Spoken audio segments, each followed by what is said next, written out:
দেশের উপকূলীয় অঞ্চলের জেলাসমূহে এখন চিংড়ির রেণুপোনা ধরার মহোৎসব চলছে। নিষেধাজ্ঞা অমান্য করে কিছু জেলে এই কাজটি করে যাচ্ছে অনবরত। আর এর ফলে কিন্তু চিংড়ির রেণুর সাথে মারা পড়ছে বিভিন্ন জাতের মাছের পোনা। নিষেধাজ্ঞা থাকলেও এটি মানছেন না অনেকেই, আর এতে নষ্ট হচ্ছে পরিবেশও।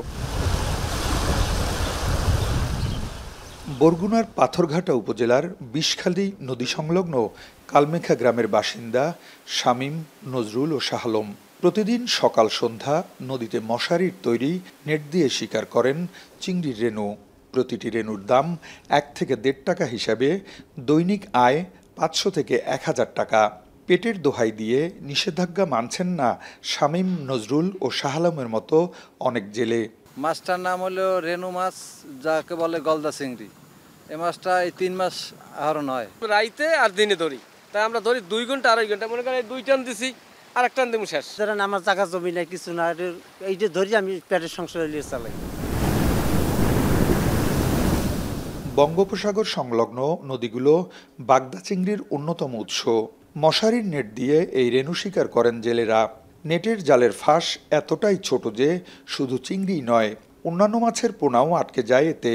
ফলে ক্ষতিগ্রস্ত হচ্ছে সামুদ্রিক জীববৈচিত্র্য ও প্রাকৃতিক উৎপাদন ব্যবস্থা।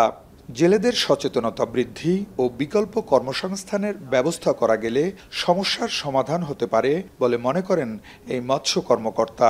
মেইন স্ট্রিমে নিয়ে আসা, সাথে সাথে বিভিন্ন ধরনের এদের ভিতরে ইন্টারভেনশন দেওয়া, বিকল্প কর্মসংস্থান বলি, আদার্স বিষয়গুলা বলি, নিয়ে আসলে আমার মনে হয় ডেফিনেটলি সামনের দিনগুলোতে এই সমস্যাগুলো থাকবে। চিংড়ি গভীর সমুদ্রে থাকলেও রেণু অবস্থায় বিচরণ করে উপকূলীয় মোহনায়। এই রেণু ধরা নিষিদ্ধ হলেও অনেক জেলে তা মানছেন না। আইনশৃঙ্খলা রক্ষাকারী বাহিনী বলছে, অবৈধভাবে রেণু আহরণ বন্ধে কঠোর ব্যবস্থা নেওয়া হচ্ছে। তবে নৌপুলিশ বিষয়টি নিয়ে কথা বলতে রাজি হয়নি। তো আমরা আপাতত যে কাজটা করি, বোঝানোর চেষ্টা করি আপনারা তো চাষ করবেন এটা না করার জন্য। আর এই জালগুলোকে আমরা বিভিন্নভাবে ধরে আমরা ধ্বংস করার চেষ্টা করি। আর পাশাপাশি যেখানে জালগুলো উৎসমুখটা আমরা এখানে যোগাযোগ করি যাতে এখানে না আসতে পারে জালগুলো। আর মাঝে মাঝে আমাদের চেকপোস্ট বসে। বরিশাল বিভাগেই নিবন্ধিত জেলের সংখ্যা 4 লাখের বেশি।